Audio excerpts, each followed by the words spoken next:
every time that intro ends, I go bow bow out loud, and these days I wish that it would record me doing that. I think I would add so much more to the intro. It kind of reminds me. I don't know if you guys ever watched Boston Legal. Okay, I'm really old. Never mind. No, I've never even heard of that. It's a lawyer show with it's really funny, but it's like William Shatner and James Spader and anyway, it ends with that kind of beat that bow. Yeah. Okay. Well, hello everyone. Happy Monday. As happy as a Monday can be. Welcome to episode 66 of Michigan Brews. This is our 2022. I almost said recap. Our glimpse into the future of the year of some of the homebrew competitions in the state. I don't know, man. I don't think we recapped enough last week. Yeah, right. I don't know. Yeah. Well, I don't remember where I was going to go with that. I don't know. Homebrew competitions. Oh, I was going to say, Jason, it's competitions are something that are very near and dear to your heart. I only joined my first ever competition because of Jason's encouragement. He is also the competition coordinator, our competition officer for the club. Yes. Keepers of Craft as well. So this show should be pretty fun. I got a good list of competitions that we have in the state this year.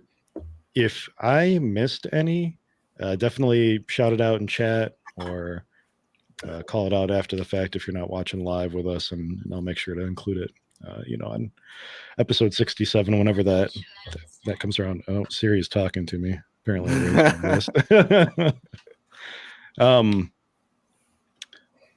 we'll probably end up, talking about competitions in general a little bit, tips and things like that. I know we've had competition shows in the past, but it bears repeating as far as tips and tricks and stuff, because part of the fun in winning a competition or entering a competition is obviously, getting a medal or some bling or a trophy or a certificate or a ribbon, or in the case of some of the mead competitions this year, you get like cool goblets or pieces of wood or bowls or bar tap handles, whatever the hell. So I've seen some a lot of free shit, but not so much from the Michigan competitions, I don't think, but there are some out-of-state competitions that are really going crazy with their awards. So that's awesome. With the exception of maybe Siciliano's, who gives $500 in credit, I think, for their store, right? Is their one grand prize, which is kind of awesome. It's still pretty badass. It's enough to make like one giant stout. Yeah. I'd almost rather have that than, a medal hanging on my wall. But yeah. Then again, I don't have 30 medals like you guys. So I would probably go take some of that $500 and buy a medal. I'm sure you get a medal with it. You do. Yeah. For Sicilianos, you definitely do. I've got those hanging on the wall. But so what do we have? What do we have in the glass right now? I was just gonna say before we get too far into it.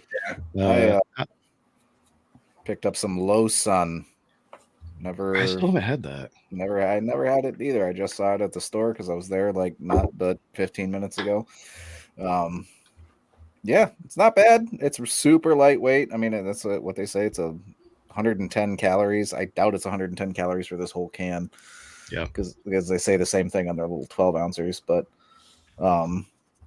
it's super lightweight. It's got a pretty fruity smell to it. Almost reminiscent of a pale ale, but it's a wheat beer. It's pretty good. I'd say try it. It's a heavily hopped wheat pale ale. Mm-hmm. I was just looking at myself. I haven't had it yet either. I feel like it just seems weird, and if Larry's watching, I apologize. Not that he probably cares much anymore, but doesn't it feel like it's like over on light? I mean, that's kind of why I bought it. Not gonna lie. And it's coming out in. I mean, it actually came out in like November or December, didn't it?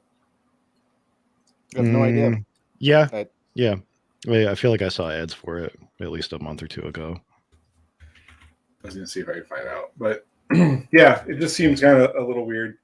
Not that it's any big deal. I mean, who cares? I wouldn't really care if they went year round with Oberon here like they do in California or Florida. Yeah, Who knows with the buyout? Maybe they will. Yeah. I could definitely see that happening. What do I you would drink? not be upset. Hams. You know, this is what you do when you are busy and don't go out. I haven't really bought a lot of beer lately. I haven't made any beer lately. Are you getting paid by Hams yet? You're drinking a beer. You're wearing their shirt. Oh, you do have the shirt. Right there. There's a ham sign. No, I can't. No, I mean I brewed. I brewed once this year, but it's not done yet. Hell, it technically Is it started yet? Started yet? Yeah. I brewed that Czech Dark lager, and I pitched a packet of Imperial Urkel on it, and here we are. I mean, well, we were at 6 days, I think, the last time I checked it, and it had no movement at all, like the same gravity as when I pitched. So I need to get to the store. I need to just buy some packets of dried lager yeast and repitch and see. I just either didn't get a good package of Urkel, or I honestly don't know. Yeah, that's the damnedest thing. Yeah, I'm gonna try to salvage. I'm really bummed. If it's a dumper, I am going to rebrew it right away because I really. You're gonna say you're gonna quit brewing. No, That's where I thought this was going. no, I quit brewing. Those are other reasons. If I don't win medals in a year, then I quit brewing. That's it. Oh, okay.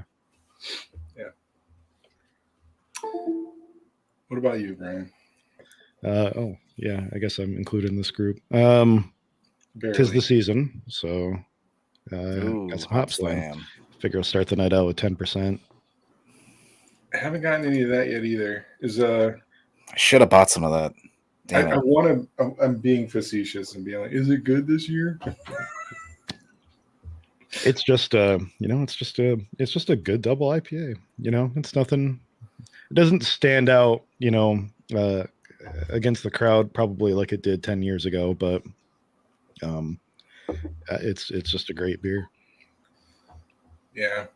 Again, haven't been out yet. And when I grab the yeast from Belle's, I'll probably grab a 6-pack. I grab a 6-pack of it every year. It's not my. It's just not my. It's not my favorite style. Since Hop Solution is year round now, I'll normally go for that. As far as like a Bell's double IPA lineup, but for seasonals and the what do you call them? Not seasonal releases, but every so often releases. I don't know. Hop Slam's good. Mars is obviously amazing. Oracle is always really good. I'll have to look and see what they have coming out for double IPAs in 2022 because they only do some of those sometimes. Mars was last year, and I haven't seen Oracle in a while, so my guess would be Oracle is coming out this year. Oh, that'd be good. I like Oracle. I was just gonna say I don't think I've seen Oracle in a couple of years, but I will check that shit out real quick. All right. While you do that, I'll get the ball rolling. So I think, and you guys will have to count along with me as we go over these, but I think I found 11 total competitions just within the state this year, most of which I think I've entered at one point in time or another. A lot of them don't end up happening until the second half of the year, which is good because the first half of the year tends to be a little busy with out-of-state competitions, if that's something you're into. Blue Bonnet, I believe, is going on right now. I don't know if I've heard of that one. I think it's one of, if not the biggest homebrew competition outside of NHC. Oh, well, shit. Like, why the fuck have I not heard of it? Yeah. So that Operation Fermentation, I think, which is maybe like a 600, 700 cap limit. and NHC. Those are all sort of like right at the beginning of the year here. So, if, get all the big ones out of the way at the beginning of the year, and then sort of focus on smaller stuff at the end of the year. But we do have something going on right now. That's the Kdale competition, which is near and dear to Jason's heart. Well, we'll see. Yeah. So the Kdale competition, it's a little bit unique in that it's sponsored by the, I don't know what Kdale stands for, but it's sponsored by the Kent District Area Library or something like that. Is that it? Guess what Am I Kdale close? stands for? I know. What's the E?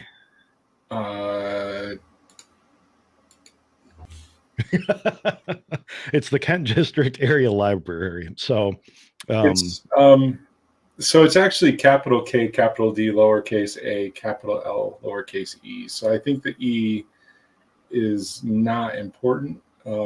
Perfect. It feels like, it's just the Kent Area District Library, and I think what they're trying to do is, or the Kent District Library. So their name is KDL, and they're adding ALE. Oh, I never even caught that. It's a little play on words there. Okay. So, yeah. All right. Kent District Library, Kent District Area Library, whatever. Anyway, yeah. So it's cool. Like you were saying, it's by the library. You got to do a literary tie-in. You got to. So this is not a BJCP competition. In that I assume that they try to find judges, and the library staff I think judges these beers as well.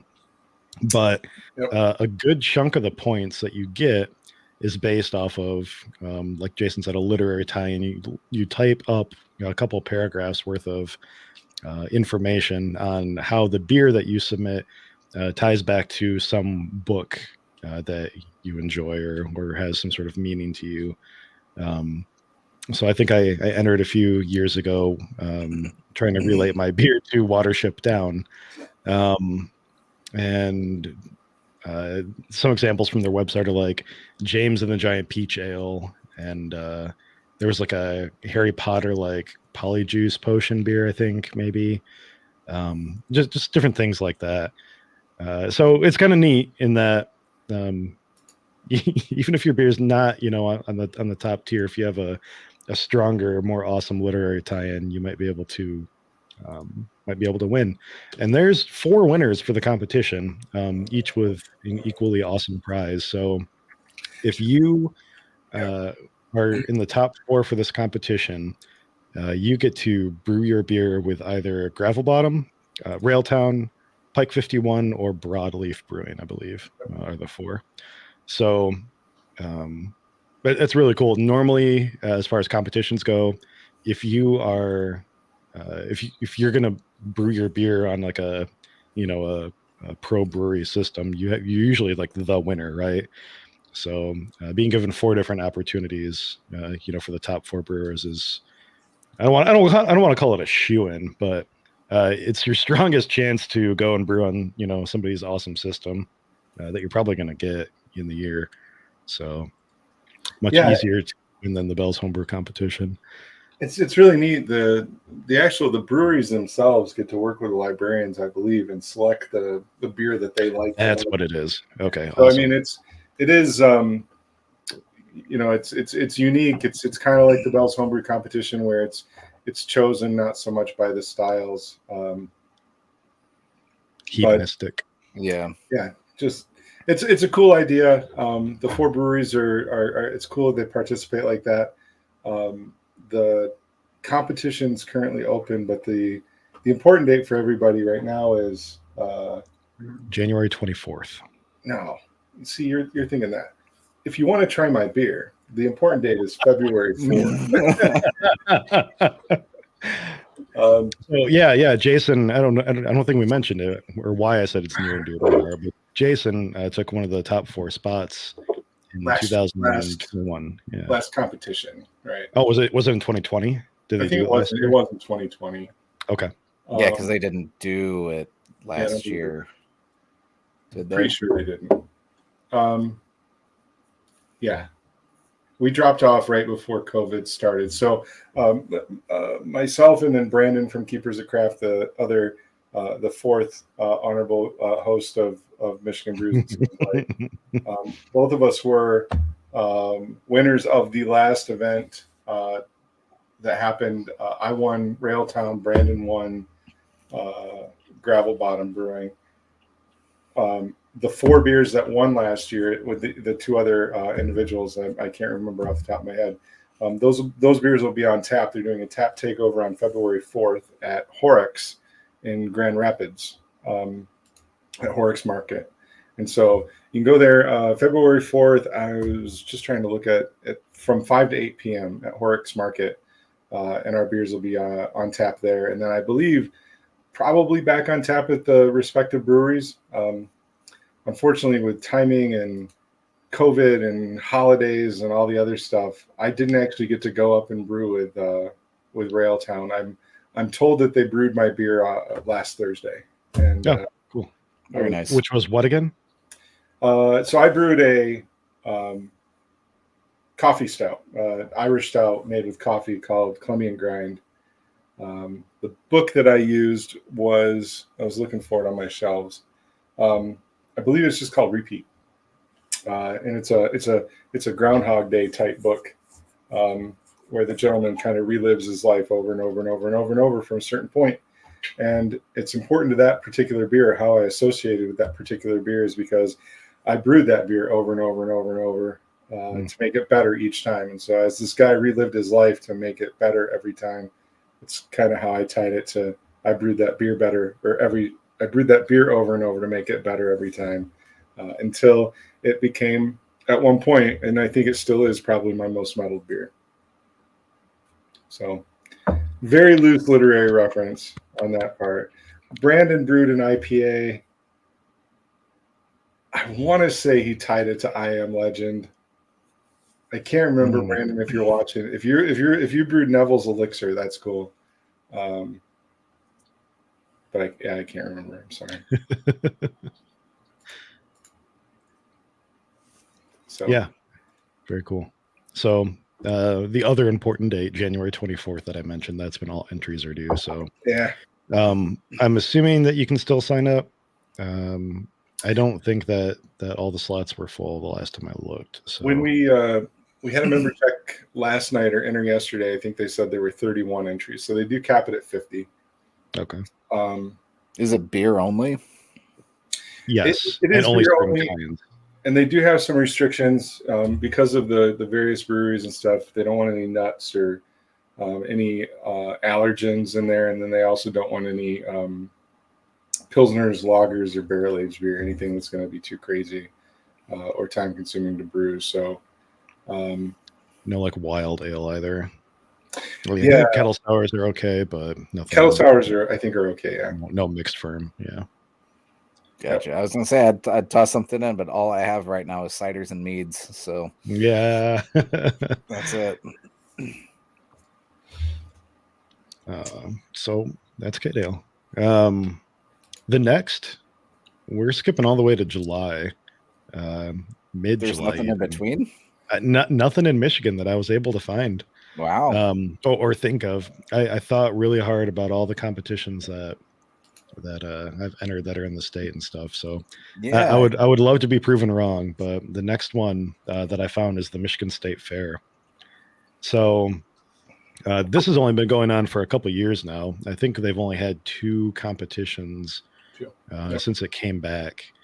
The Michigan State Fair is what the Michigan Beer Cup became what it is because the Michigan State Fair stopped doing their homebrew competition. But now that they're back and the Michigan Beer Cup is still here, doubles the fun.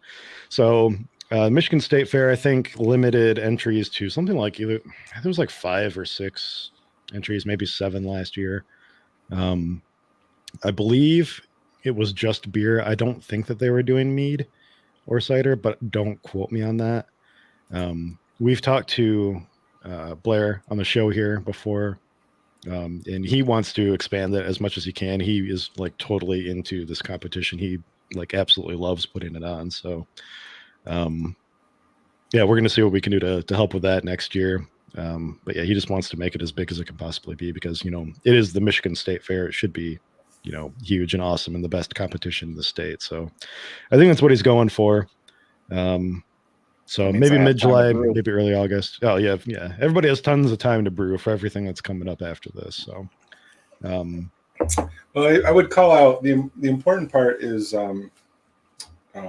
if you're entering all of these, you should also be interested in doing nationals, and nationals is going to be coming up. So you should be brewing now for nationals, and then fitting in wherever you can these other competitions as well.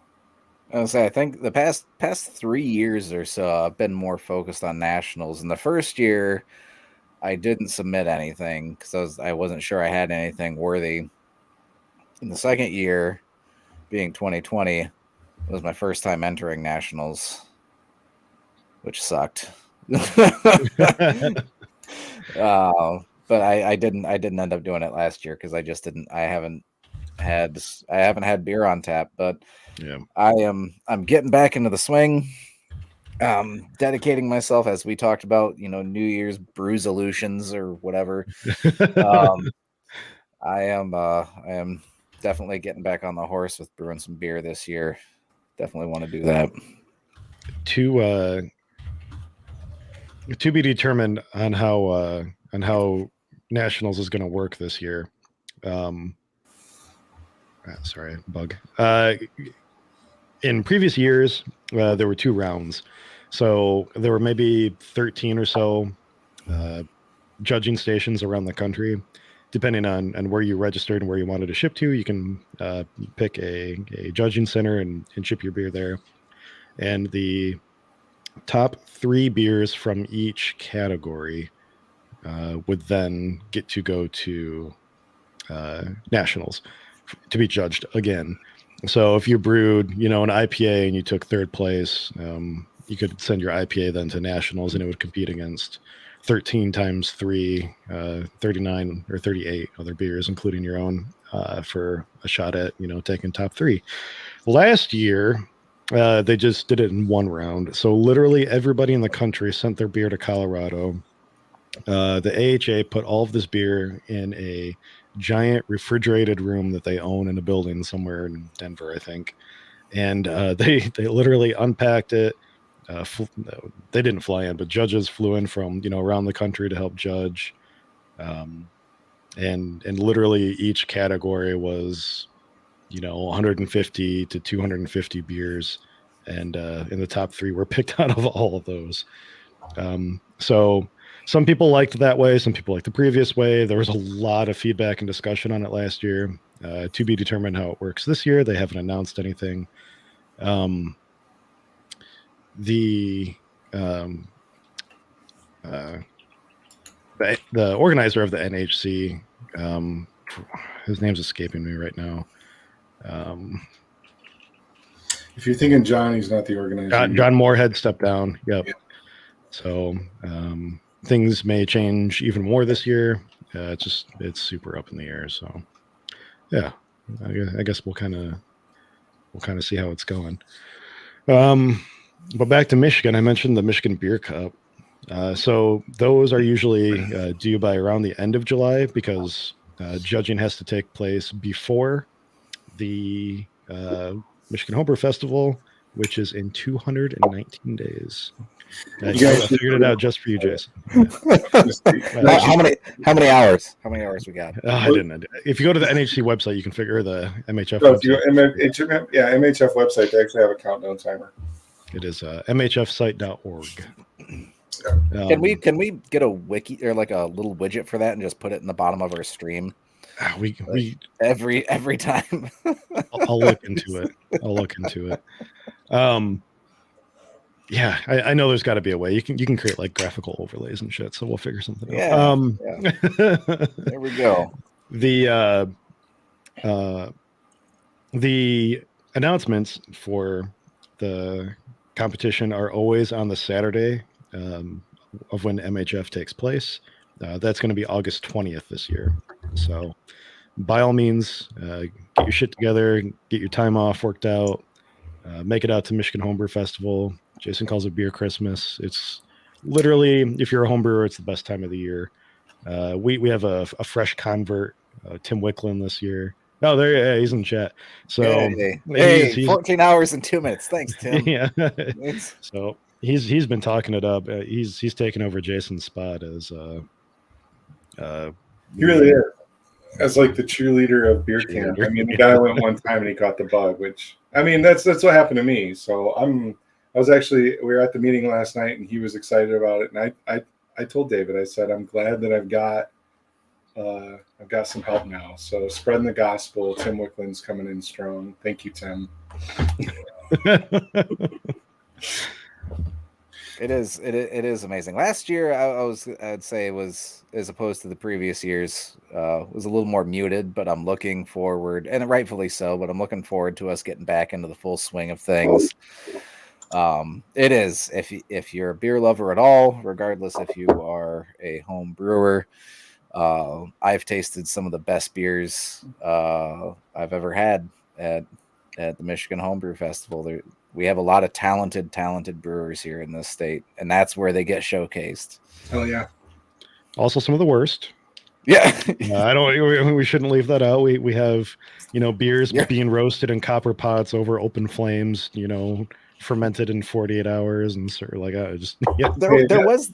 The 48-hour beer was actually not. That was a good beer. There was that guy this past year who was in the center. So there's this compound, for those of you who are listening who haven't been there. There's like this. It's an old Boy Scout camp, so right? Mm-hmm. Yeah. So there's like this compound in the center where most of the clubs are, and there's a fire pit in the middle. And there was a guy just brewing a beer out there over a fire using some sort of wood apparatus to like slow drip into a cask. It was the chilling. It was a wood fired beer. It was mashed in, I think, overnight, I believe, and then he would and he would then run the wort off through this wooden channel that cooled it, dripped it, and so it was the method of cooling the beer. And then I believe he actually, I might be wrong, but I thought he actually had the yeast ring, like the wooden rope with wood chuck. Yep. And then that's what you throw in the wort to inoculate it with the yeast that he had collected. Real old world brewing. Yeah, it was really cool. Yeah, it was really fun to watch. And yeah, Tim says it's the guy who owns Brewery Becker, so whose name I don't have right now, but Jason's going to look it up because I can see his eyes moving to another monitor. Yeah. Hey, monitor. So come to MHF, brew good beer. Last year, it was limited to one entry per person. They're hoping to up that again this year. Again, really it's going to kind of depend on what COVID does and how things work out in that aspect. But it was cool. It was very much Siciliano style last year in that you got a medal based off of your score rather than how you placed within a category. So I want to say that more than 80% of the people who entered a beer probably took home a medal, right? I don't have the exact stats, but it was pretty close. It was a good chunk. There were a lot of medals. So Yeah, I'm not sure. I haven't talked to Nikki to see if we're going to carry that on again next year. It was kind of cool. I would like to see more entries available and open it back up. We due to COVID, we limited it to one per person, and which is why I believe they changed the awards so that anybody over certain ranges did win a medal. But the guy's name is Matt Becker. So Matt Becker from Brewery Becker. From Brighton. So yeah, he was out there brewing old school historical beer at Homebrew Fest. It was awesome. That kind of reminded me, like I've been to a Ren Fest once. And that was the first thing I thought of when I was there. It's like, it'd be kind of cool to have like people just out there like brewing old world style. And then when I saw that guy brewing out there doing his thing, with all these like hand carved tools, basically, I'm like, that's kind of cool. It's really neat. Yeah. There he is in the middle of this festival, beer festival. Tons of great modern beers all around here, and there he's taken all the way back to, the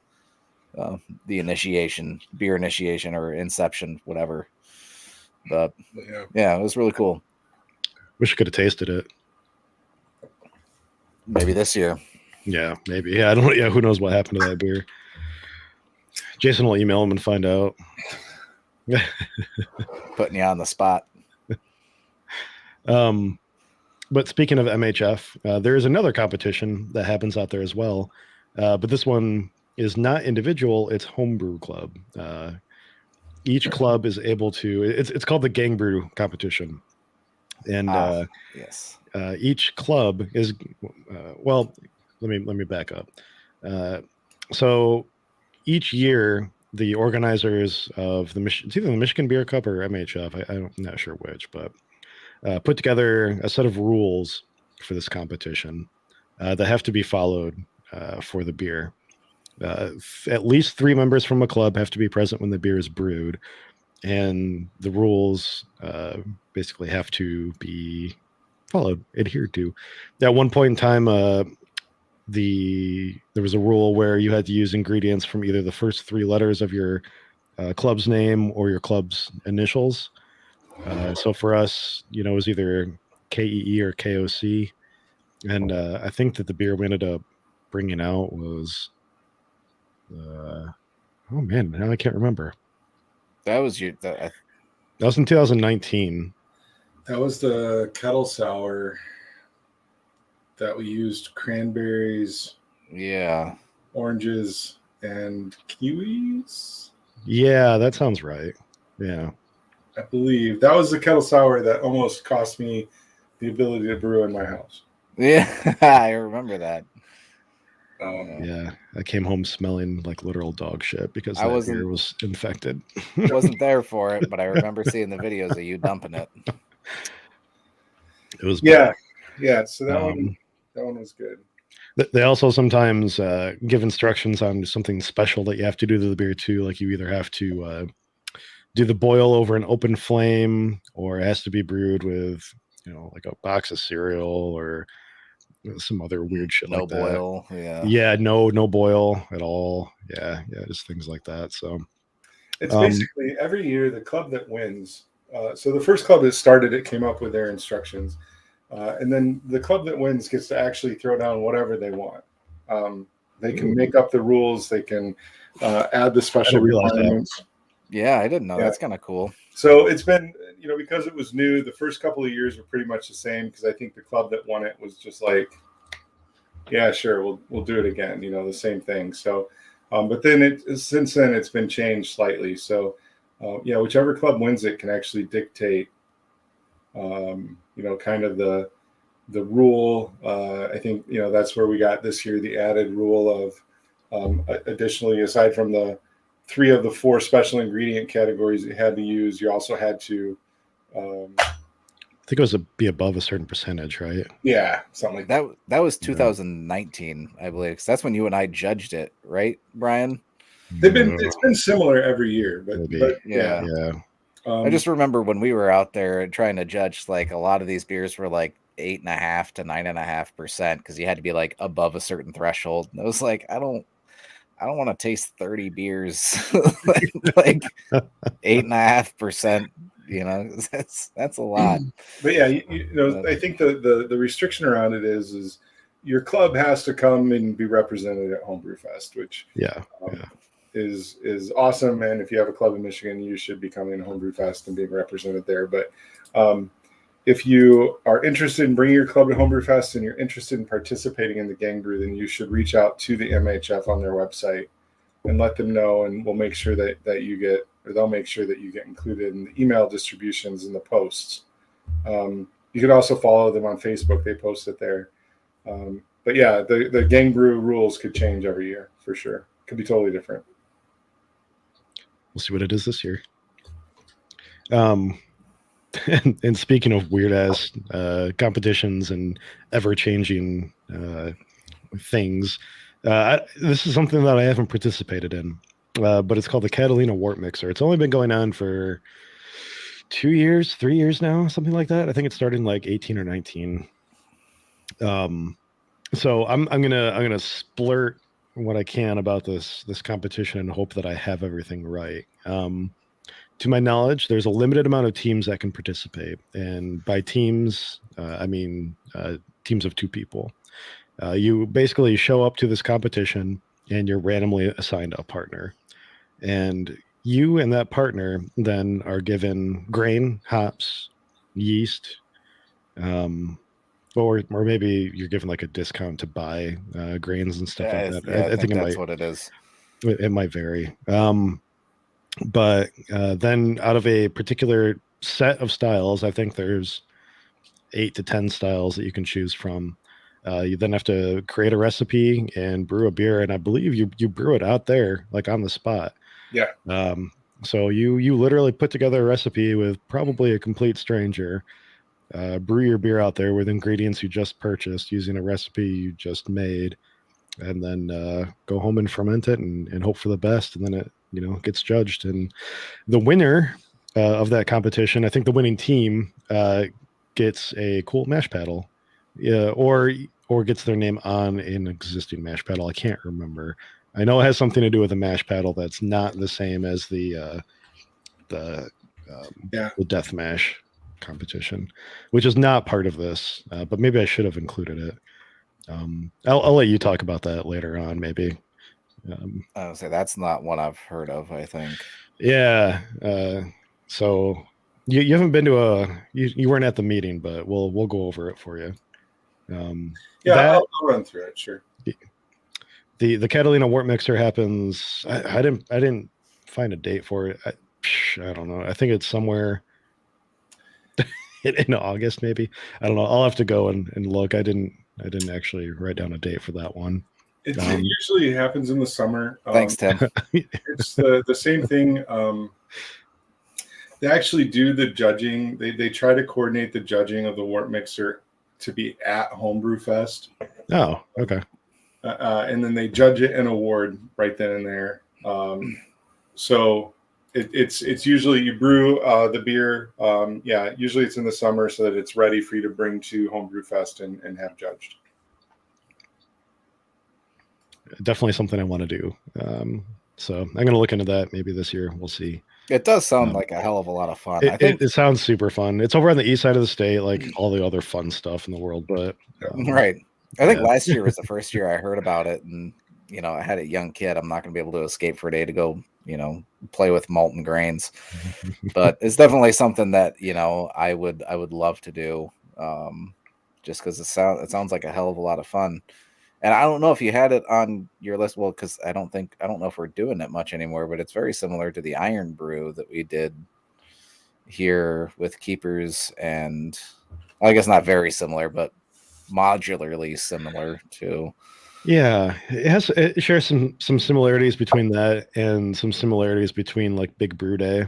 Yeah, it's just a bunch of people out in a parking lot, making beer, 5 or 10 gallons at a time. Last year it was held at Cadillac Straits, and it was on June. It was the second week of June in the Cadillac Straits. So that's when they got together. They set up and they did the brewing. That's Cadillac, right? That's north. That's not. Mm-hmm. Yeah, these are all over. I mean, I actually think the host club of this is it might be Genesee. It's the Genesee Brewers Club. Yeah. So that's where it was. The brew day was there. Genesee Brewing puts that on. So it was in early June that they did the brew day, and then judging was at Camp Agawam at Homebrew Fest. So. That's awesome. Well, props for that. That's a unique idea. That's a lot of fun. Yeah. For some reason, I was thinking it was over in Detroit, but maybe it's just way up north. So, not way up north, but it's a couple hours from where we're at. But Cadillac's a wonderful little town. Anytime Andrew and I are heading up to Traverse City, we always stop off at Cadillac, either for stopping at a brewery, barbecue place, something like that. It's a good stopover. Nice little town. Yeah. Well, cool.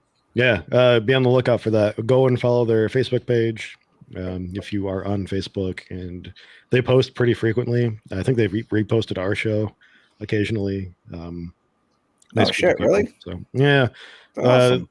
the Michigan Homebrew Awards. I think they Genesee County is Flint. shared Thanks, and stuff Tim. like that. The man behind the screen. There we go. Fact check. Okay.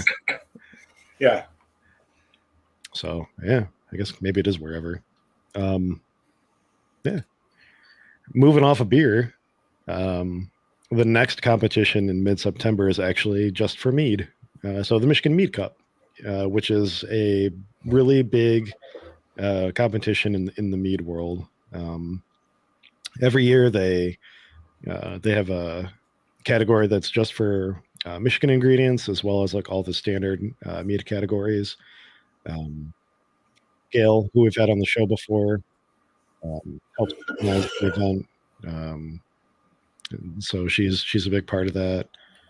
A lot of mead judges from around the state. I think that we have a lot of judges from KGB that help out with that event. Yeah, it's a good show, or it's a good event. I think that this year was the first year that I entered it. I ended up taking one medal in the berry mead category, but yeah, but it's another one. And congrats on that. Yeah, that berry mead one. He's being all humble brag on that one. He's and other mead competitions. But that is another one. It fills up very quickly. I think this year it was open probably just over 24 hours. And I remember talking to Gail that the year before it was probably less than 24 hours. So it's a limited competition. It's very sought after. So if you're in the mead world, you want to definitely bookmark that one and keep an eye on it, because as soon as they post that it's up and open, they fill up fast. I would say if you are into brewing mead at all, even if you're not, like, I was brand new to it last year, it's some of the best feedback I've gotten out of any competition I've entered, like hands down. So yeah, if mead's something you're focused on or something you're interested in, it's worth getting the feedback. Just if you only got one or two meads, just throw it in. You'll definitely get some good feedback. So that happens mid-September. Awards are mid-October. Yeah, I don't know. I want to get up there for the competition one of these days, even if I'm not judging, because I think you get to, usually there's a little bit extra, and you get to sample some of the good stuff. There's some of the best meads in the state are being sent up there for competition. So, excuse me, if that's what you're into, that's not a Michigan only competition, though. They have a Michigan only section for it, which is Michigan only ingredients, right? Or is it? I thought it was national. No, it is. It is. Okay, yeah, it totally is. But within the state, that's where you're gonna have all the best meads for sure. I'd be interested, and this is just because I feel like our state has some really superior brewers in it. I'd be interested to know what the percentage is of medal takers who are natives to that competition. If you go and look at the awards from last year, the Michigan Mead Coalition entered a bunch under that club, and there's a lot of members from that club with medals there, and I'm sure that there's more Michigan people that are just not part of that club, but there's a good chunk of Michigan Mead Coalition folks that scored medals there for that. So I would wager it's pretty high. I think it really is, like, it's a national competition, but I think Michigan's very prideful, of some of their I think that's why they get competitions and stuff. Yeah, I think that it's mostly Michigan people just signing up right when it opens and stuff like that. So before we step on to the next one, I actually want to jump back, because I saw on your list there was one out of order, and I actually do have information on it. Oh, please. So Siciliano's is actually going to be opening registration closer to April this year. Did that just happen? No. It happened later last year. Oh, okay. So traditionally, the Siciliano's competition would actually be open now or in the very near future. It's usually a very early in the year, usually January registration, February drop off, and then the awards they have an awards ceremony. Typically, I think around April, beginning of May. For some reason, I feel like it conflicts with the Kalamazoo Marathon or something. But this year, if you actually go out to Siciliano's blog, their last blog that they posted just this week, they did say the competition is coming in April, and they're going to be teaming up with Trail Point Brewing to sponsor it. So you do the grand prize is $500, but you do also get to brew your beer on a big system somewhere. Oh, so awesome. Okay. So I may be wrong because there's a sentence here and I don't quite understand it. So it may be Trail Point is sponsoring Big Brew Day. I'm not sure. I know in the past the competition's been kind of sponsored by New Holland, and the winner's gotten to brew at New Holland too. So I think it moves around. A great segue here is I'm actually going to email Steve at Siciliano's and see if he wants to come on the show and talk about it here before April. That's a great idea. Yeah. So I haven't talked to him at all. I haven't actually emailed him yet. I meant to. But here, if anybody knows Steve, let him know. I'm going to be reaching out. And we'll see if we get Siciliano's on. But Siciliano's should be the next competition that's opening. So sweet. It'll be in April. Anything else to say about that one? Siciliano's? That one's near and dear to me because that's my first medal I ever won. It's been a competition I've always wanted to enter, and I just haven't. It's one entry per person, so that's a little unique. And then, like I mentioned earlier, they are doing the thing like MHF did this year, in that you will get a medal based on the score of your beer. So again, with that competition, I would wager 80% plus of people end up with a medal at the end of the day. So Siciliano's has always been that way, though, and that's and honestly, I think that's why I went so ham on brewing when I got them, because I brewed my very first beer, which was kind of like an amber IPA that I created with Trevor Klimek. And I submitted it to Siciliano's just coincidentally, and I think somebody told me to try it or whatever, and I did it, and I won a medal. And I thought, holy shit, my very first beer I ever brewed won a medal. I'm a god. And I went crazy. And I started entering a lot of competitions and a lot of stuff like that. And then learned later that, everybody that hits a certain level at Siciliano's will qualify for a bronze, silver, gold. Right. And then they do a best of show where they pick out, that big winner, and I think they're top 3 or something like that. So, I mean, it's still legit. Those competitions are cool. You're still being held to BJCP standards. Your beer is still scoring at that level. So it's very neat. I got several. I'm trying to count. 1, 2, 3, 4, 5, 6. I've got 6 Siciliano medals that I can see.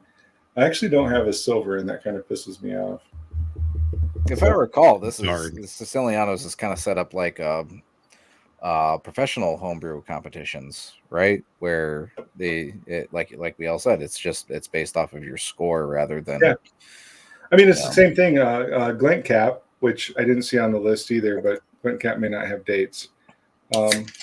And it's also cider, but Glencap is the largest cider and perry competition in the country. I missed that one. Yeah, I don't have that on here. Good call. The only reason I'm thinking about it is because I got perry this year.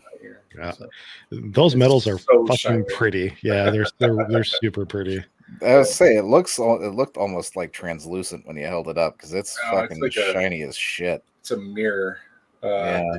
But no, So yeah, but Glencap awards at that level. You know, I mean, anybody that hits certain tiers, you get your medal. So I'll look up the dates for Glencap really quick, but you can move on. Do that. Yeah. Honors. Look that up. I think that's usually in the fall. It's usually in the fall, I believe. I remember it being coldish, but so we just hit Michigan Mead Cup. O'Connor's is the next, which is early to mid-September usually. So O'Connor's is a small homebrew shop in Grand Rapids. They do a BJCP style competition. There's nothing special about it. It is smaller, so sometimes the categories do get combined a little bit more than what you would find at a normal competition. Not normal, but a larger competition, I guess. But out of anybody that I know, Jordan has actually done the best in that competition. With Cinnapug, was it? Or was it just no, it was pale ale? Oh, was it really? Yeah, oh, shit. I thought you did it with a stout. No, it was actually a reiteration of the beer I brewed for Travis and Sam's wedding. Oh, that's amazing. So you took what, first in the category and then something overall? Or? Yeah, so they did it a little differently. I took first in the category, and it was pale ales and IPAs were combined, I believe. And then since I took gold there, they went on to do like they did like style competition, so you got a medal if you won your style. And then they did a best of show competition, and I ended up taking third best of show, if you will, which I thought was unique. But because I felt like, usually with best of show, it's just like, hey, this is just it. This is the best of show. I didn't expect to get like bronze overall, I guess is what it would have been. But it depends on the competition. Yeah. I took a second best in show in a competition in 2021, and they still gave me a medal for it. That's a medal like what you got. So yeah, I didn't even know until I went to go pick up, like, because they did. So if I recall, I haven't entered in a couple of years, but they gave you like a swag bag and some medals. So it was like, I think I got, each bag that I had like a hat, like a mash paddle, like 10 pounds of malt, maybe a few yeast packets, some other swag and whatnot in there. So it was kind of nice, Made the fee entry back, yeah. At very least, you definitely got more back in it than that, and those were my first medals. So that was, dude. Awesome. That was definitely gave me a whole kick. And then later that same year is when I took gold and Michigan Homebrew. That was for the stout, right? Yeah, Irish that stout was that or something. Yeah, Irish stout. Awesome. Yep. I was wondering, Jason, that makes sense. I don't know if I would have got that if. You know what? Regardless of that, I got to hand you your first gold medal. So I am happy for that, man. Thank you. That always stands out. I appreciate being able to do that. Gold medal. What's that? Yeah. Second gold medal. Was it second, or did it get? He said he took gold at O'Connor's, right? Oh, was it a gold at O'Connor's before that? I thought I'm looking right now. That's his third. Sorry, I've only got 3, so this isn't gonna take forever. Style winner, and then my gold. So I've only got 3 medals. So that's first MHF medal. Yes. Yep. More to come this year. So definitely targeting in on that. I'm gonna do a breaking news here. Glencap registration is technically open. Oh my God, really? Wait, what? It looks like early registration closes on February 28th, with main registration closing on April 15th, and the award ceremony will be on May 20th. So, okay.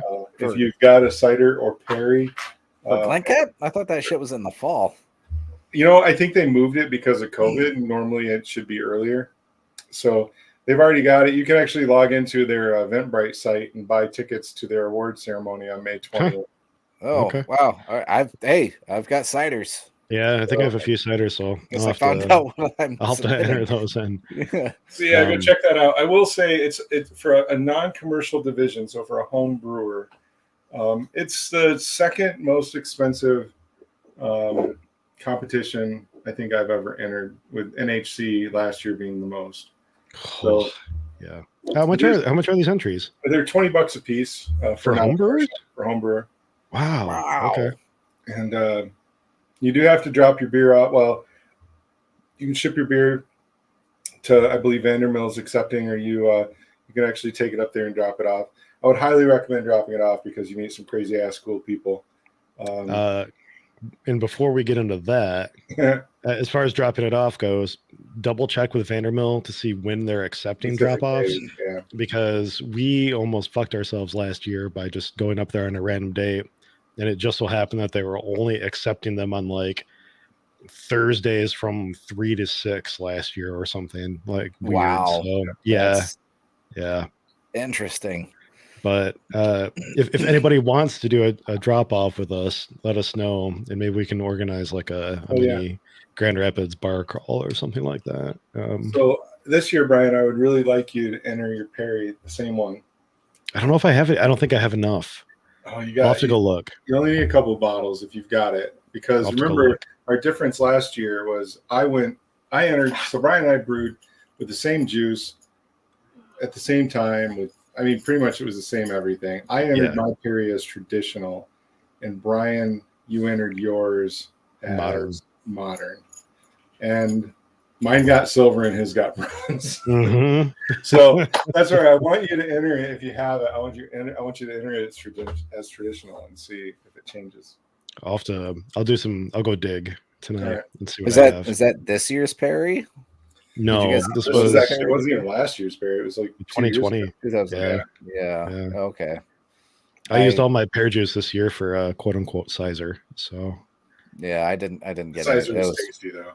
Would have loved to have some pear juice this year, but nope.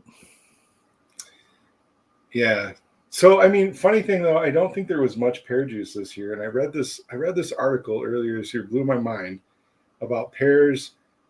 I forget the word, but pears basically have heavy fruit years and light fruit years, and they rotate. Yeah.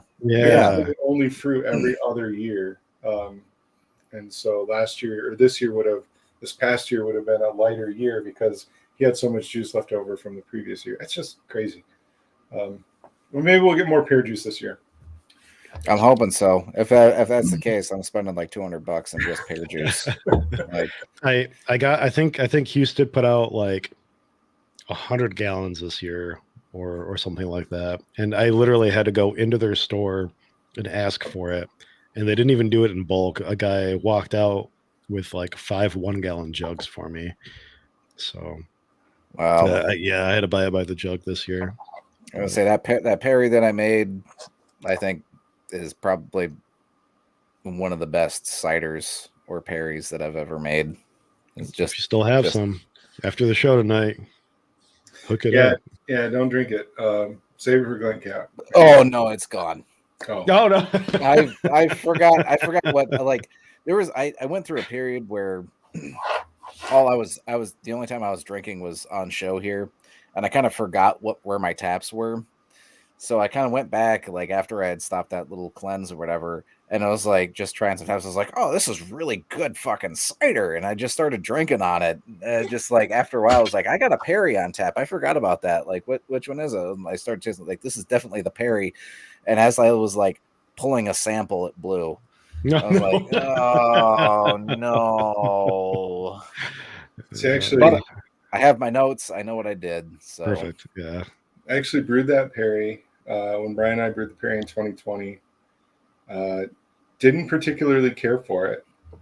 Didn't think it was worth shit. Got pissed off and chucked it in the corner of my brew room. And a year and a half later or whatever, I looked over the keg. Or no, Brian was over and we were tasting all of the shit in my basement, I think. Yeah, that's what it was. Just randomly tapping kegs. And it's like, holy shit, here's a full keg of Perry. And it tasted better. And so that's what I wound up entering as that traditional. And I think I've only pulled like 6 or 8 bottles off of it. And I Oh shit! even That's after the Glencap stuff, I took it back off tap and put it back in the corner where it was. that's the dream, Oh right? no, I took it to Homebrew Fest, and then I brought, but I still have half a keg. Okay, Yeah. okay. So like with my ciders and Perry's, if you will, I'm like, not only do I need a fermentation chamber, but I've noticed that like I kind of feel like I just need a cold storage area too, like a lagering fridge or something. Yeah, because I've noticed with my with anything fruit based primarily, I mean any of the meads that I guess the one mead that I have that has fruit on it right now, any of my ciders, the Perry that I made, like if it sits in cold storage for a while, like it gets pretty damn good. It might taste pretty flawed up front, but you let that shit sit and it turns out pretty damn good. I actually have out in the garage. Now that I know Glencap's going on, I'm going to go check this out because I had some wild cider dropped off last fall, and it took off before I could do anything with it. You just let it sit? I just let it go. It just fermented in my garage, and then when it got cold, I just let it sit out there. So it's actually been like cold crashing since December in my garage. You probably have like ice cider out there. I might. I'm tempted. I'm going to go pull a sample off of it and see what it tastes like. God damn. I'm tempted to tell you should just go grab a sample now and let's get the live taste. You know where it is, Jason? You gonna do it? I do. Go do it. I need to grab another beer. I will go grab a quick taste of it. Yeah. We can talk about Belle's Homebrew Competition. In the meantime, yeah, we'll go into the Belle's Homebrew Competition. So in the spirit of all the crazy ass random non-standard competitions that we do in the state, Belle's of course does get another one. Belle's has been big into the homebrewing scene, obviously, because Larry Belle was very, very big into keeping the homebrew roots within Kalamazoo and stuff like that. And so I don't know. God, I'd have to look. I don't know what homebrew competition we're on this year. I think it's like the 15th annual or something like that. It's probably even more. I don't remember, but that is going to be coming up in mid-July, probably, as far as registration goes, with the wort pickup being at the end of July. So what I mean by the wort pickup is the Belle's Homebrew Competition hooks you up with 5 gallons of all 2-row wort, basically. Usually it's all Michigan malt. The original gravity is like somewhere in the 1050 to 1060 range, they tell you on the day of the wort pickup. But your job, should you choose to accept it, when you get the wort, is to take that wort and make whatever the fuck kind of beer you want out of it. You can make an IPA, you can make a Scottish ale, you can kettle sour it. You can try to do like, some sort of crazy like Czech lager with it. Whatever you want to do. It's a little limited now because at least last year, they kind of bumped up the time frame to submit. So doing a lager might be a little difficult. They did. You'd have to push it. Maybe you can do like a Lutra pseudo lager or something. Yeah, there you go. Yeah. Get weird with it. Yeah. As long as the beer is good, this is a totally hedonistic competition. Excuse me, as well. So it's not BJCP. It's judged by primarily Belle's employees. Although he is trying to interject some BJCP-esque styles into her. So Ian's been doing a lot of training, and they're really pushing sister-owned certifications in the general store. Last I knew, and I've seen Ian teaching tasting classes out there and stuff before to employees. So great guy. Totally He's awesome. Been on the show a few times. Yes. Once or twice. At least once when we did the introduction for the homebrew competition. Let's get him on again this year. We will. Well, as long as he's down with it. But right. Of course, can't twist his arm. But yeah, you take Belle's wort, which they give you totally for free. You go and make whatever kind of beer you want out of it. Last year, pickup was at the end of July, and the bottles were due early September. So you literally had about 4 to 5 weeks to turn around a beer, which for normal beers is okay. But if you're doing anything super crazy, you might have to, Yeah, might have to work big with it a little stouts and bit. lagers Yeah. might be a little hard. Yeah. But then the winners were announced at the Belle's Homebrew Expo mid-September, which for any longtime watchers of the show, we aired. Gosh, I guess that was only 4 months ago, but Jesus, yeah, it feels. A lot I know, longer. yeah. But yeah, it's a super cool combo or competition. If you win, they fly you out to the World Expo of Beer. No, what the hell is it called? What am I thinking of? Great American Beer Festival. Yeah, Thank you. GABF. In Denver, they brew your beer on their system. They bring that beer out to have as part of the GABF competition. I think It's the Pro-Am. The Pro-Am. the collaboration. Pro-Am. So all sorts of cool stuff. You win great prizes. Even if you just are a runner-up or take second or third, there's usually some sort of gift cards or grain or something like that you and get. Actually, as of this year, they've got official first, second, and third place medals. So yeah. Yep. Getting a Belle's Homebrew competition medal is like super unique, right? It's one of those things that nobody else is going to be able to have, which is super cool on its own. The day of the announcements, they also do a huge raffle. Yeah. So even if you don't enter the competition, you just want to show up for the Homebrew Expo. They often have. I think every year I've been there. Cold Break, is that the name of the company? Auctions off like a jockey box, not auctions. They give away a jockey box. Yep.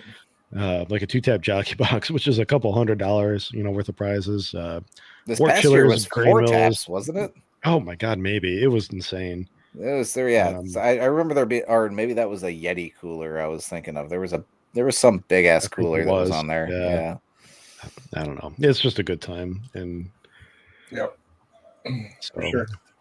I will say before we get into Jason's cider tasting that if you're if you're thinking about getting into homebrewing, or you're not into homebrewing, or you're just dabbling into it right now, the Belle's Homebrew Competition, Can You Make It Up There, is a great way to get into it. Yeah. That's how I'm pretty sure that's how you started.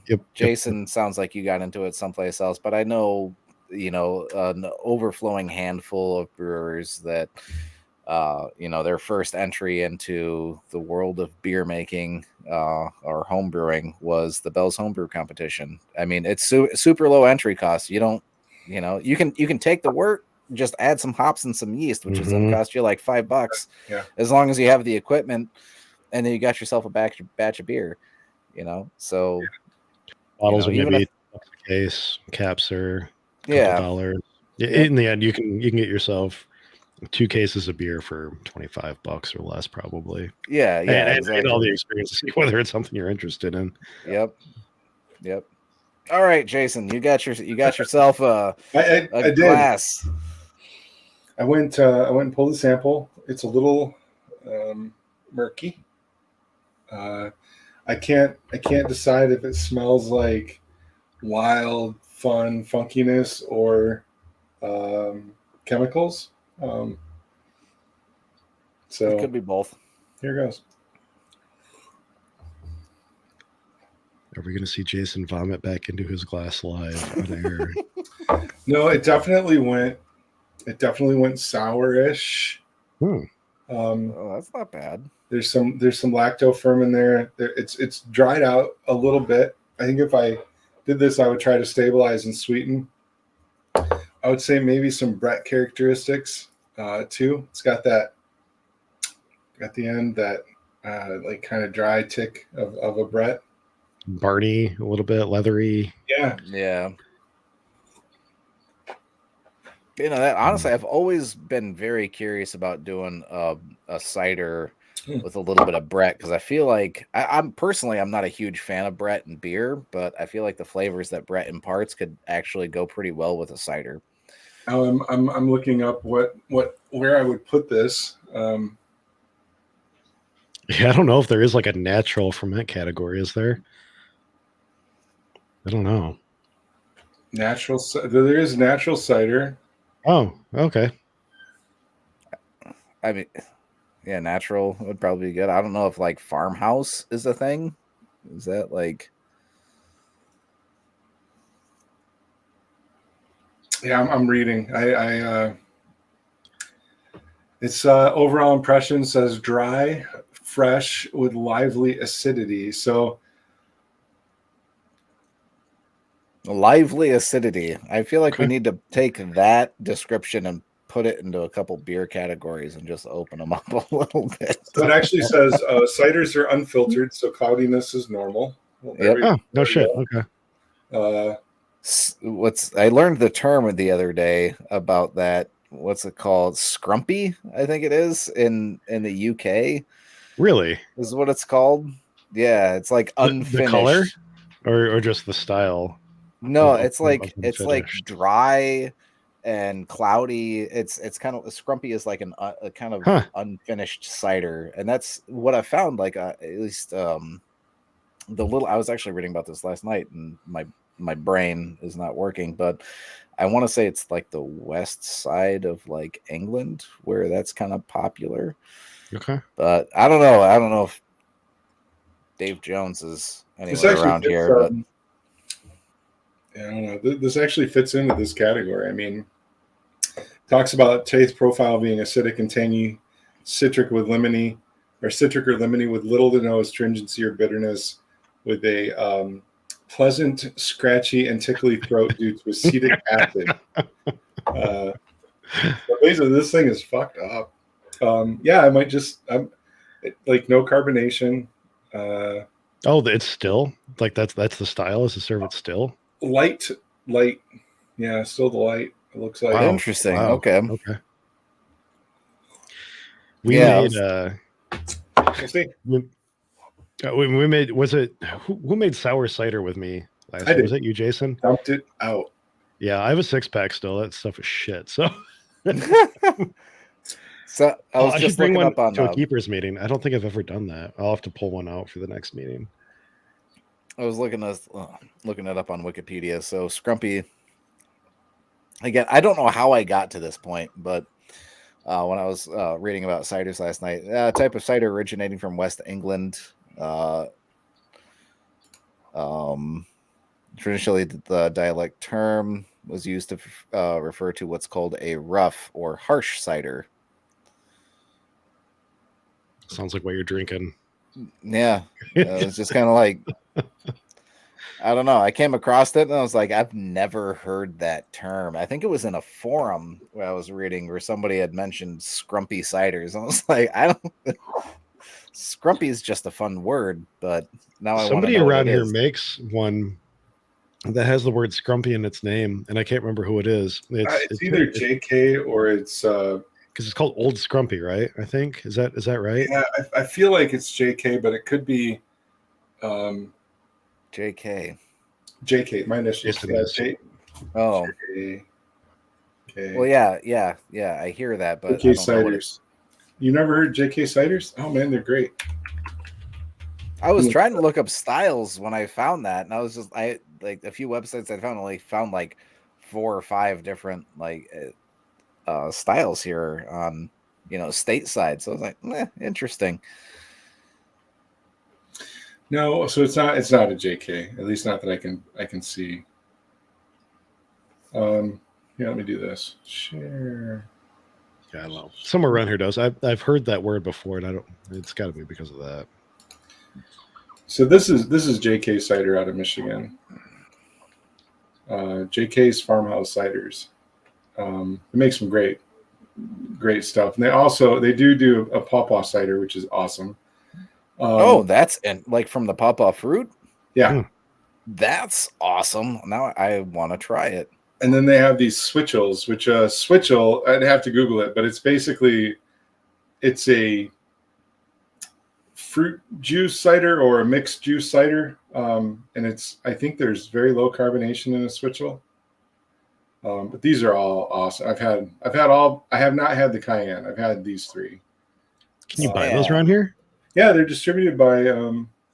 They were distributed by Imperial Beverage. I have not seen any of these, man. Yeah, Washington, that's. Michigan. I definitely gotta try it. And on the carbonation, Brian, I know you're probably on the opposite end, but I feel like the further I get into ciders, and meads for that aspect, the more I like them still. Okay. Like I just maybe just a little bit carbonation, See, there just it a is. small amount. I was going to say, JK Scrumpy, yeah. I searched it. It came up. Oh, yeah, that sounds So familiar. it was JK Scrumpy Cider by JK. So I thought it was. I swear I had it before. Click on some of those pictures. I want to see what it looks like. We're getting, we're derailing here, but yeah, I've seen that bottle before. They traditionally actually sell these. Like every one I've had has been in the short. Old, that I have not seen. Yeah. In fact, I've got some of these in the like the old 1940s laudanum bottles. Yep. Like I don't think I have Scrumpy downstairs, but I know I have some other varieties. But that's why they're reviewed so well, is they're just reusing the old laudanum bottles. Yeah. no rinse. But yeah, so check adds those character. out. JK Cider out of Flushing, Michigan. It's very good. Really good stuff. So anyway, where are we on the competition list? 3 more. Two more. Well, I'm gonna add one that you forgot. So. Oh my god! See, good. I'm glad you're calling. I was gonna say there's one more that I know of. You forgot. I want to see if it's what Jason's thinking. I'm watching the. Okay. Go for it. We'll go into it. What the one I was thinking of? Yeah, whoever. Yeah. Hold on, Jason. Go to the chat. Go to the chat, Jordan. Is it this one? Oh, geez. Oh wait, where is this private chat? Oh wait, which chat are you on? Private. No, we can't talk about that one because that's exactly what I was thinking of. Yeah, okay. Well, all right. We'll had talk BJCP about that judges. You got I'm sorry, you got the Cloud Cup on this list, and you're not going to mention. You know what? You're right. Exactly. That was exactly my thought. So I'm going to grab another beer. The next, open, I guess, competition is Storm Colored Brewing's homebrew competition, which they do usually during Frankfurt Beer Week every year, which is in the fall, so sometime early October-ish. Do you remember a lot of the details behind it? I think it's not BJCP. It's pretty much open to any style. As far as I understand, yeah. It's actually, I would actually say that it's changed in years past, because I want to say one year they specifically asked for fall pumpkin beers, and I think another previous year they did ask for Belgian.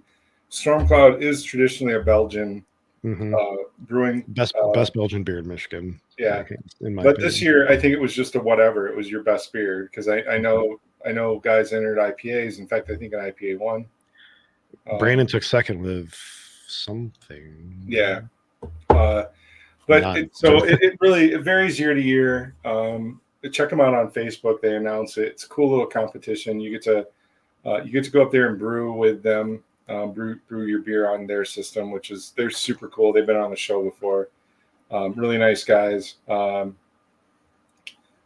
yeah, I think there's some other little swag pack to go along with it, but yeah, it's really cool. If you win, you get to go brew on their system. Did you just say that? Yeah. Oh, okay. Yeah. And Frankfurt's just one of the cooler little towns up north, man. It's super fun to go hang out with those guys. Where are we at? We're talking about Stormcloud. Oh, Stormcloud. Yeah.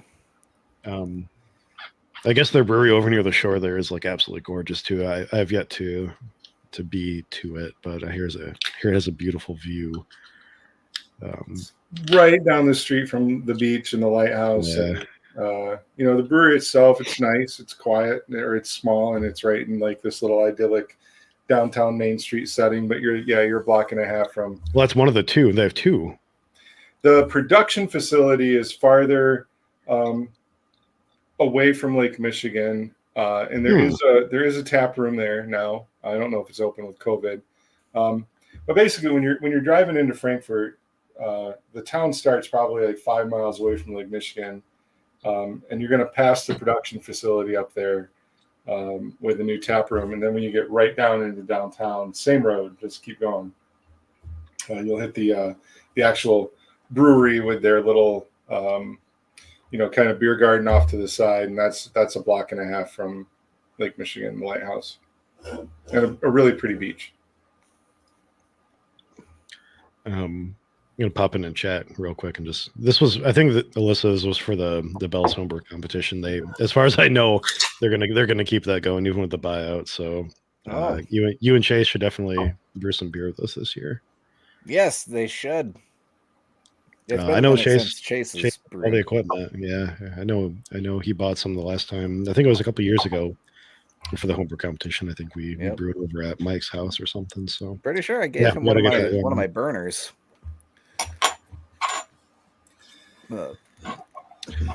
So the last two on the list are I see one. Are well, there's the private chat that you and Jason just had. Oh, okay. We didn't cover that. Sorry. Yeah, we can save the best for last. The Club Cup happens December. In most years, I don't know if it happened this year. And I feel bad saying this because I'm sure there's a lot of homebrew clubs that have their own competitions, so maybe it shouldn't even be on the list. But the Club Cup is a homebrew competition, brew your best beer competition for the club here in Kalamazoo, the Kalamazoo Libation of Brewers. Club started you must by be a Larry member, Belle, right? Yeah, it was started by Larry Belle, and it was hosted at Belle's for the longest time. So January 19th. Oh, okay. Thanks, Gerald. So it is happening this year, just a little bit belated. So you must be a club member in order to register for it and put in your beer for it. But it is one of Kalamazoo's, I don't want to call it prestigious, but it's a long time going competition award. And speaking of, again, you didn't get medals for it, Jordan, but you took second and third one year, didn't you? In the same year. I did. Right? Yes. Did you know that, Jason? No, I didn't know that you did it in the same year. No, that's cool. Yeah. Yep. Yeah. Oh shit. I'm trying to remember what I submitted. So I want to say the one that took second was one of my original iterations of what eventually became the Pug Stout. And I still have the paperwork somewhere, the judging sheets. I want to say the one that took third, I want to say it was a Scotch ale, but I don't recall brewing those so early. But yeah, it took second and third in that competition in the same year. That was actually the very first competition that I had ever been recognized as in winning anything. So that was like your first or second year brewing too, though, wasn't it? I feel like it was really early. Yeah, it was. Yeah, probably second or third year. Yeah, okay. Yeah. It was definitely because I think my first year brewing, I wasn't in club. I was just kind of, going around brewing beers without base malt. Didn't know what I was doing, but yeah, I'm pretty sure it was like second or third year brewing. Wait. But yeah. Wait. What do you mean? Oh, wait, what do I mean? Yeah. So the very first time, so I have a tendency when I want to do something, I just don't do research. I just jump in whole hog and see what I fuck up.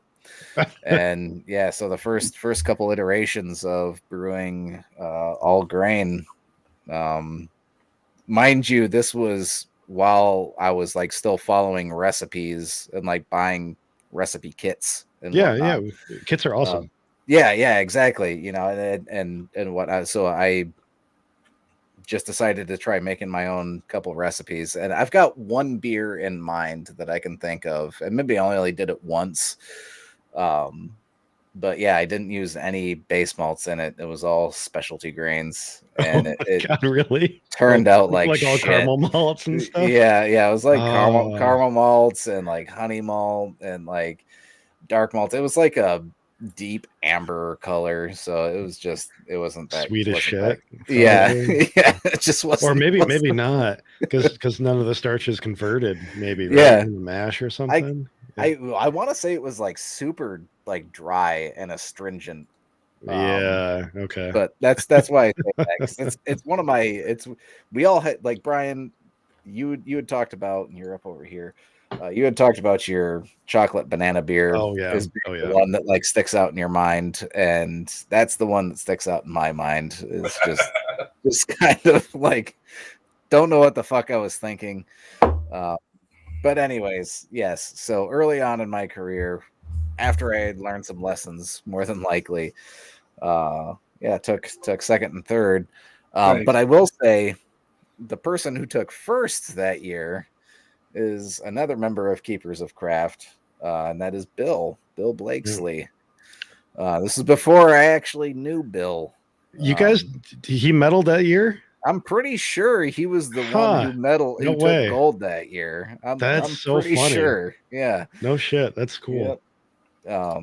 Pretty sure. I mean, maybe, I don't know if he's watching at all. Maybe not, but you know, we can verify that later and maybe issue an amendment to the show. But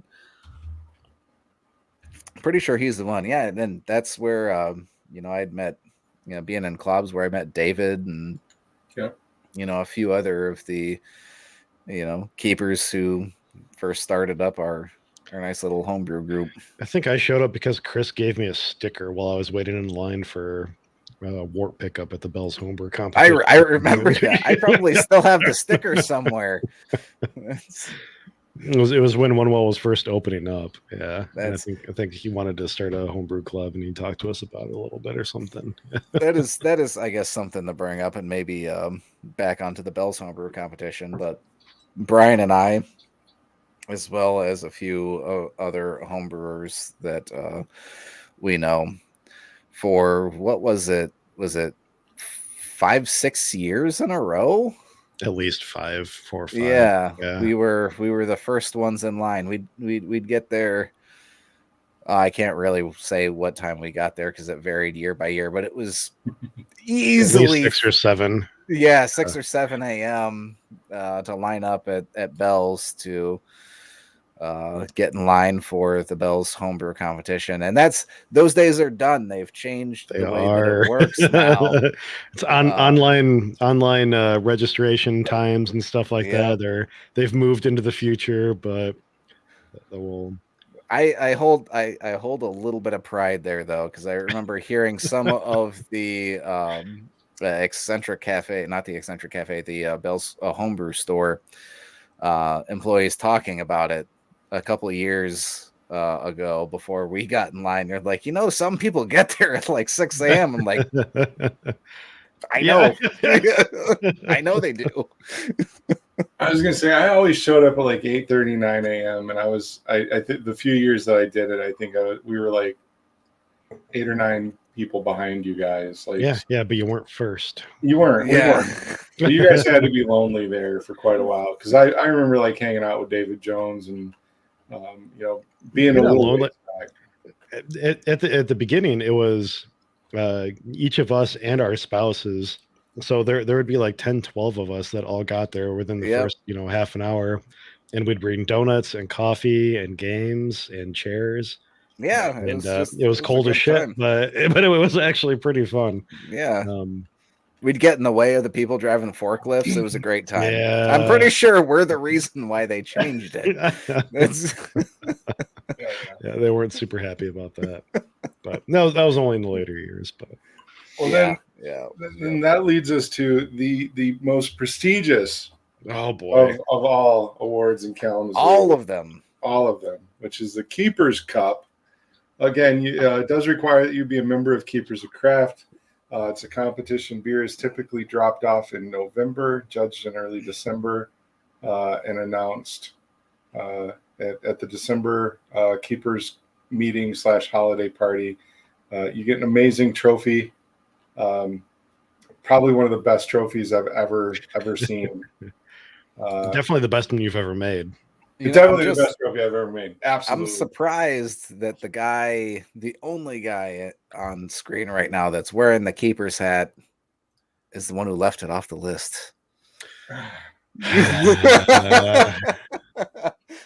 I'm throwing deserve my shade at you, buddy. punishment. I mean, I deserve it. yeah, to call Love out you, Cloud buddy. Cup but not Keeper's Cup. And he even wrote on the list, like, oh, you got to be a member. Well, of course you got to be a member for Keeper's Cup. So let's do this. We've got this year. So we're in our third year. And Tim Wicklund, our VP at Keepers, won this year. Last year it was won by Jason Glatt. So here we've got Tim Wicklund getting that amazing. Look at that! Look at that medal! Look at that pot! So yeah, the cauldron. The cauldron. Yep. Yeah. So you can see Tim won this year with a Flanders Red. Ned Red was the name of it. Just a great beer. Last year was won by Jason Glatz with his, I believe it was an oatmeal brown porter. But whatever. Yeah, that's the best one. You get to take that trophy home for the year. You get your name added to it. So join Keepers. Come out and brew some cool ass beer. The fee to join our club is $15 for a year. If you live in the Kalamazoo area, you get a 10% discount off of homebrew supplies from Belle's and South County Homebrew Supply. So it pays back for itself pretty easily. If you're an AHA member, you get those same discounts, but even so, you'll still probably get all of your stuff paid back in quickness. Yeah. But yeah, if you hear of any other competitions, post them on our site or on Facebook. Leave us a note or in the comments on one of these videos. We're constantly kind of keeping an eye out on that. And that was just focused on the Michigan competition. Of course, keep your eye out for nationals, and then you can go to I think bjcp.org/competitions to get a list of official competitions around the world. Some you can enter into. So we'll get that posted out there too. I'll find it in a second. I think the link is it's on like the BJCP's website now. I went to look for it on the AHA website earlier, and they were like, it's not currently available. Go look on the BJCP's website. So, but you can filter by state and stuff. Even if not. Even if you don't want to filter by state and stuff, there is a competitive homebrewing Facebook page. If you are part of Facebook, the community there is pretty active. The admins try to post competitions that are happening, across the U.S. pretty frequently. That's good to know. I'm not in that group. I will have to join. You should. And there's discussions on, techniques for brewing, techniques for packaging, techniques for bottling for competitions, attaching labels, just all sorts of wonderful feedback. And it's a very supportive community. There's a lot of, congratulations going on and, this and that, and recipe sharing. And it's a good community. In general, the homebrew community is just really, really good. I call it it's one of the only very good communities in my opinion as far as like the whole beer community scene goes. There's a lot of not so great weird communities, if you're just talking beer in general, like people trying to scalp beers for $500 and stuff like that. But yeah, I would say brewing overall in general. I think last week knowledge we had sharing, we had somebody who asked about during a recap. It was one of our Twitch followers about how like macrobrews try to roll over microbrews, and I was like, I don't really see that happening very much. I mean, maybe occasionally, but more or less, I see them trying to partner and bolster the brand than anything else. You sure the bigger breweries buying up dedicated space in grocery stores. Yeah, The biggest issue there, as far as distribution from a microbrewery standpoint, is that there's only so much shelf space that you have, and if you are a brewery buying up smaller breweries like Goose Island or I guess Belle's or something like that, if you start owning all these other breweries, you start being able to buy all the shelf space, and then your competitors basically have nowhere to sell their beer because there's literally no room for it. Yeah. So I have opinions on that, but I don't know if I should air them. oh, fucking go for it. It's our show, man. I feel like that's kind of the problem with the middleman mentality. It's like for people who don't know, like a brewery, generally speaking, can't sell their stuff directly to a store. Like they have to go through a distributor, and those distributors then move things out to the market, if you will. And maybe not. Maybe I'm completely misguided in that thought, but I feel like removing that middleman would.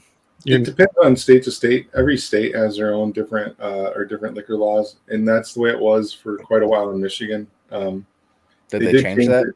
They have changed it to allow certain breweries at certain size and certain points to self-distribute, but it's still difficult to then manage the distribution of your own stuff. You got to have a truck and a guy, and yeah.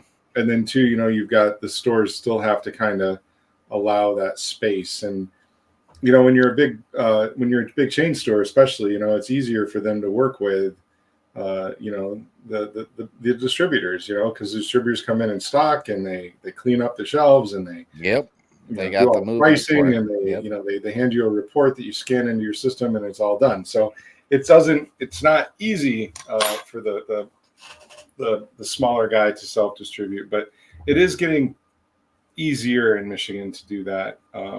That's good. But we're still one of the states with the smallest self-distribution barrel limit in the U.S., I think, though. Oh, you mean lowest production? No, like the limit. Like you have to. I think before you can self-distribute, or before you can stop self-distributing. Yeah, if you brew over some stupid number like 250 barrels, then you have to use. Oh, it's way higher than that. But. Well, I was, but at some point, I don't know what it is now, but it's still a stupid low number. But yeah. This article I'm looking at was 1,000 barrels in 2020. I know we had some legislature passed sometime recently. I don't know if this is after it. No, it might be 2000 now, but the legislature that gave us the ability to do like the drinking districts. Yep. Changed the barrel limit too. Yeah, it was part of that. So. Oh, interesting. Okay. But yeah, I mean, Michigan's we still have. I still stand by my comment from last week. It's community, and community can support. 100%. And if you don't have a good community, you don't have a good support system locally, you're going to fail. They make way more money locally than distributing anyway. Yeah, mm-hmm. I think the bigger breweries that are the macros that are going after and eating up the smaller micros, those are micros that hit a certain size and or are in a certain market. Like I don't see it happening a whole ton. I mean, for a while there, I felt like it was, like back when you had the whole, what was it, like Cigar City and Oscar Blues and Perrin, kind of combination buyout. The same thing, you had AB InBev, picking up what Wicked Leaf and Wicked Weed. Or Wicked Weed, sorry. Yeah. Wicked Weed and Twisted something, and I mean, but Goose Island too. I mean, so it happened for a while there, but I don't think they're coming after, our little guys. Well, yeah. I mean, they reach a point, and like I feel like Belle's is a holdout,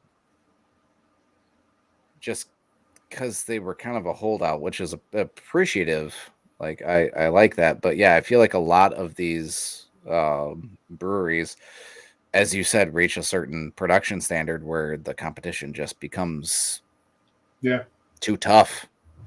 I mean, in the case of Belle's, I don't begrudge that to Larry at all. I mean, the guy's got to retire at some point, and no.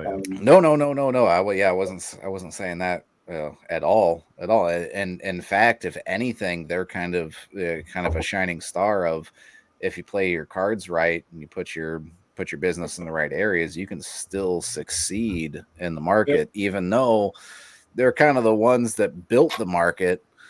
But I still feel like, you do it right, you pay attention to the market, you understand what you need to do, and you can still make it independent.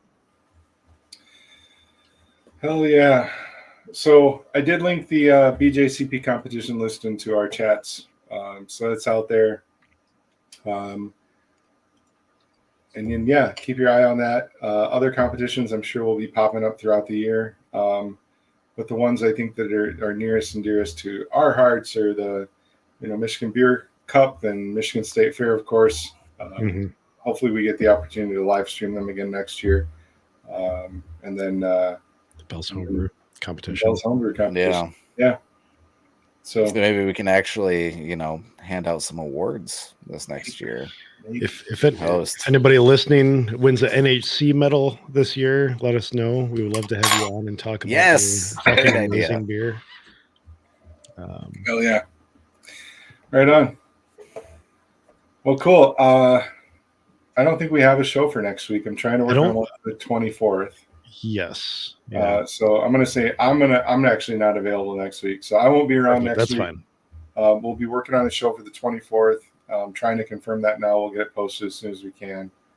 And then still working on cool guests for the future.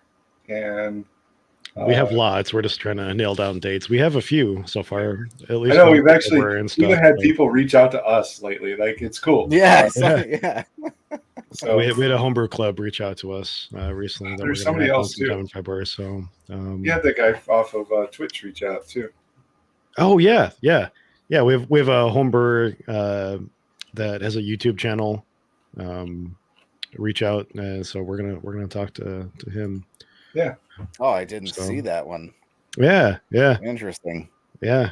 That's awesome. Yeah, it would be cool. Alrighty. Well, happy Monday, everybody. Happy Monday. January. We will see everyone in 2 weeks, and thank you for joining us tonight. And take it easy. Cheers. Take it easy. Cheers.